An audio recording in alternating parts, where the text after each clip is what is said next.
Today is Wednesday, December 6, 2023. I'm Pastor Michael, and this is Wilderness Wanderings.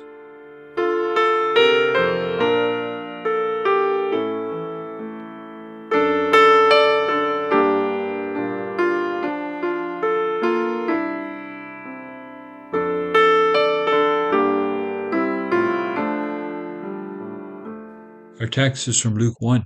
Once, when Zechariah's division was on duty, and he was serving as priest before God, he was chosen by lot, according to the custom of the priesthood, to go into the temple of the Lord and burn incense. And when the time for the burning of incense came, all the assembled worshippers were praying outside. Then an angel of the Lord appeared to him, standing at the right side of the altar of incense. That's Luke 1, verses 8 to 11. There had been many ordinary priestly days for Zechariah. Twice each year he traveled to the temple to fulfill his duties as a priest before God. A week each time. How many years had it been? How many trips had he made? He had lost count. Every day was ordinary. In those days, Israel had priests aplenty, so many in fact, that some never got to do that one thing all those ordinary priests wanted to do. 3 times each day, the Israelites gathered in the temple courts to pray. The first and third were accompanied with the morning and afternoon incense offerings. A priest would be chosen by lot for each occasion. You could only be chosen once. There were so many priests that some never got chosen. Some died, never having poured the incense on the altar fire. On this day, which began with ordinary priestly duties, Zechariah was chosen to pour the incense on the altar.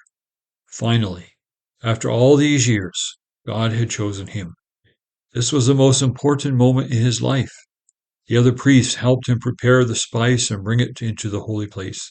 Then, once the others had retreated, leaving him alone, and the temple president had given the signal, Zechariah poured the incense. Outside, the praying people waited. When they saw the white smoke from the incense rising up to God, they bowed down, spread out their hands in silent prayer, and for 3 holy minutes there was silence in the center of this bustling city. And the people waited. They waited for the chosen priest to come out and bless them for the night. They waited. They got restless. He wasn't coming. Something was amiss. If only they had known. For Zechariah, the ordinary was no longer. God had come. This old priest tarried long because inside the temple, an angel stood between the altar and the candlesticks. This is how the story of Christ's birth begins. In the days when Herod, the godless, was king, Israel's God, her true king, shows up. He briefly interrupted the very ordinary events of Jewish life. While the people were doing what they did every day, twice a day, God's angel appears. God still had need of old Zechariah. It is time for salvation, and God needs Zechariah. While our visits from God may not be as dramatic as Zechariah's, they are just as personal. The acts of our piety may have become empty rituals. We may be filled with cynicism and despair, not at all convinced that God cares. Luke boldly asserts, no matter how dry or barren our world or our soul may feel today, salvation is in the works. Death comes into our lives in many forms. Today's text offers us the hope of the gospel. There is nothing unusual about that day when God showed up. Zechariah, the other priests, and the whole crowd gathered outside were doing very ordinary things when the angel appeared.